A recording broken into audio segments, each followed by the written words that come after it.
오늘 정신없는 상황이 이어지고 있는 가운데 인사를 드리고 있는 크립토 마토입니다. 그야말로 난장판인데요. 하나둘씩 살펴보자면은 미국의 지난 5월 소비자 물가지수에 이어서 생산자 물가지수 같은 경우도 예상치보다 낮게 나왔습니다. 소비자 물가지수와 마찬가지로 0.1% 예상치보다 낮게 나왔는데, 이를 두고 트럼프 관세 여파가 제한적이다, 인플레이션이 식어가고 있다는 것이 아니겠느냐라는 의견들이 나오고 있는 가운데, 반면에 미국 노동시장 같은 경우는 계속해서 먹구름이 들이오고 있습니다. 미국의 신규 실업수당 청구 건수 숫자 8개월 만에 최대치 고용 불안 신호가 나오고 있다고 하는데요. 이처럼 인플레이션이 낮아지고 있는 가운데 노동시장이 흔들린다. 그러면 뭘 해야 되느냐? 트럼프 연준이 금리를 내려야 된다 라고 다시 한번 강력하게 주장합니다. 파월을 해임하지는 않겠지만 정확히는 못하는 거죠. 못하지만은 금리는 인하를 좀 해야 된다. 어제까지만 해도 금리 인하 1%를 해야 된다라고 주장을 했었으나 2%로 늘렸습니다. 보통 0.25%만 해줘도 일단 좋아라 할 텐데 0.5%도 1%도 아닌 2%를 내려라 라고 종용을 하고 있는데, 가능성은 희박하겠죠. 2% 내리라고 압박을 하면은 그래도 0.25라도 내리지 않겠느냐라는 심산이 깔려있지 않을까. 그런가 하면 트럼프 대통령 같은 경우는 다시 한번 관세를 들먹이면서 머지않은 미래에 자동차 관세를 또 올릴 수도 있다, 정확히 구체적인 내용이 있는 것이 아니라 또 올릴 수도 있다라고 넌지시 다시 한번 던지면서 자동차 제조회사들을 압박했다라는 것인데요. 미국의 공장을 더 지어라 라는 것이겠죠. 그런가 하면은 자동차 관련된 회의를 하면서 미국의 전기자동차 의무화에 대해 이야기를 할 때 일론 머스크가 언급이 되었고, 일론 머스크를 그의 친구라고 표현을 또 했다라고 합니다. 저번 주만 해도 인연을 완전히 끊겠다라고 했는데 이번 주에는 다시 친구가 됐습니다. 그런가 하면 트럼프 대통령 바쁘다 바빠 코인베이스가 주최한 스테이트 오브 크립토 서밋에 참석을 해가지고, 직접 간 것은 아니고 영상으로 온라인으로 참석을 해가지고 미국이 비트코인과 암호화폐 비리를 지배할 수 있도록 간단하면서도 명확한 규제 체계를 만들기 위해 노력할 것이다 라고 이야기를 했습니다. 노력만 하지 말고 하루빨리 좀 결과를 가져다 줄 수 있으면 좋겠고, 다음은 중동입니다. 전쟁에 대한 위기감이 고조되고 있는 중동.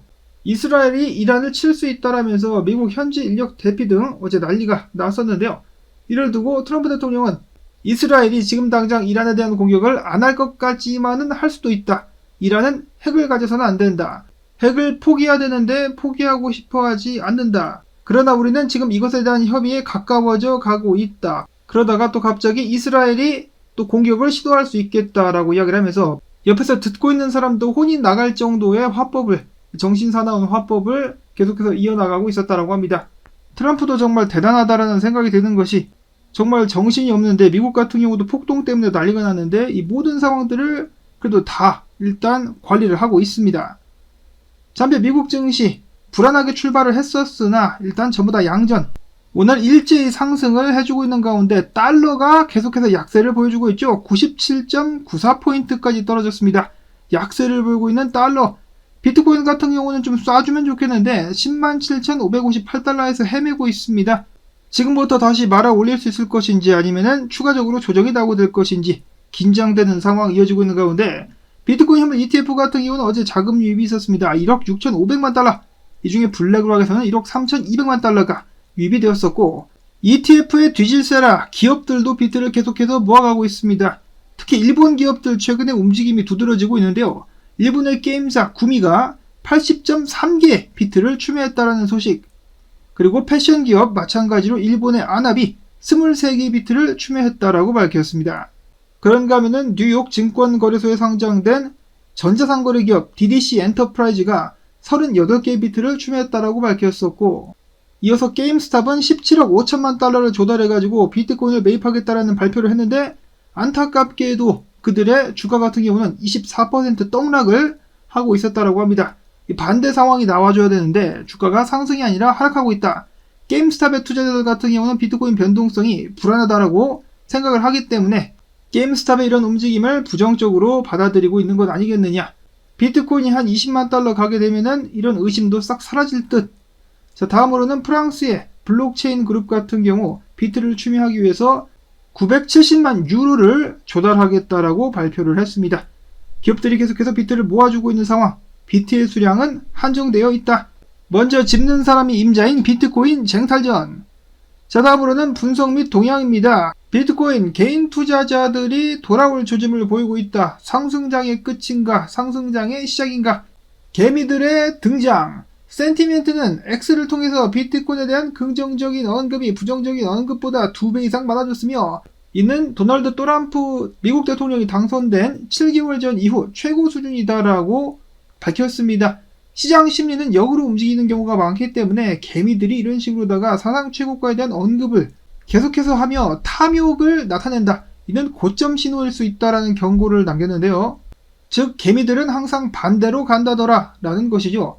반면에 글래스노드 같은 경우는 최근 주간 보고서를 통해서 이번 상승장 이전과는 다른 특징을 보이고 있다는 지적을 했습니다. 특히 장투자들이 희한한 모습을 보여주고 있는데 155일 이상 보유한 장투자들이 하루 평균 9억 3천만 달러 상당의 비트코인을 팔아 제끼고 있는데 그와 동시에 그들의 전체 보유량은 오히려 증가하고 있다. 즉 장투자들이 갈라졌다는 것이죠. 수익 실현을 하고 있는 장투자들이 있는가 하면은 그 이상으로 비트코인을 모아가고 있는 장투자들이 있다. 그래가지고 전체적인 물량은 증가를 하고 있다. 또한 크립토코안테에 의하면은 비트코인 고래들 같은 경우는 현재 가격 수준에서 수익 실현을 할 의사가 전혀 없으며 시장이 과열돼가지고 버블이 형성될 때까지 기다릴 가능성이 크다라고 밝혔습니다. 즉 개미들이 희망 회로를 돌리고는 있지만은 장투자들 및 고래들 역시 비트코인을 계속해서 모아가고 있다는 점을 봤을 때 추가로 상승할 가능성이 많지 않겠느냐라고 생각을 해볼 수가 있겠는데, 다만 개미들이 붙으면 세력들이 개미를 털죠. 불장 때도 당연히 조정이 나오기 때문에 그런 터는 움직임 나올 수 있다는 것 정도는 계속해서 염두에 둬야만 되겠습니다.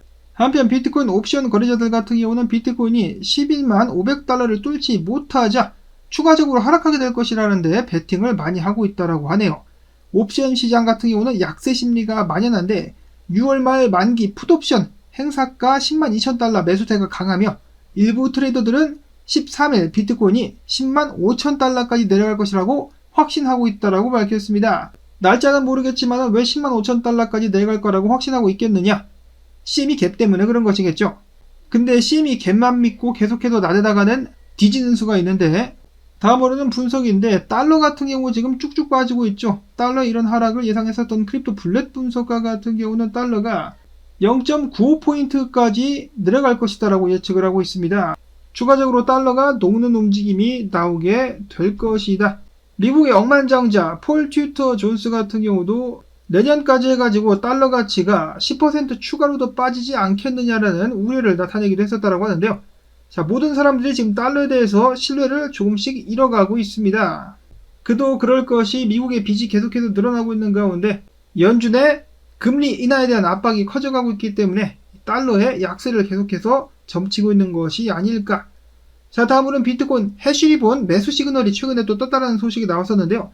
시그널 떴을 때마다 이런 식으로 비트코인은 좋은 모습을 보여주었었기 때문에 이번에도 조만간에 단기적으로는 좀 떨어질 수 있겠지만은 중장기적으로다가 상승이 나오지 않겠느냐, 그러면서 다시 한번 전고 뚫고 올라갈 수 있지 않겠느냐라는 기대감이 커지고 있는 가운데 크립토닥 분석가 같은 경우는 이런 식으로다가 고점 사이에 이렇게 추세를 이었을 때 14만 달러까지 상승하는 모습 이번 사이클에서 볼 수 있지 않겠느냐. 반대로 보시면은 하락 다이버전스 RSI 고점 같은 경우도 연결이 되는데요. 아직 추가 상승분이 남았다. 근데 14만 달러 사이클 고점은 좀 너무 짜다. 최소 20만 달러는 가져야 되는 것 아닌가. 어찌됐든지 간에 이건 이 사람의 개인적인 분석인데요. 이런 식으로 보고 있었다라고 합니다. 다음으로는 이더리움 현물 ETF입니다. 이더리움 기준으로는 꽤 큰 자금이 어제 유입이 되었습니다. 2억 4,070만 달러가 들어왔는데 블랙록에서는 1억 6,405만 달러가 유입이 되었었습니다. 이더리움 추가적인 상승을 기대하고 있는 블랙록의 투자자들.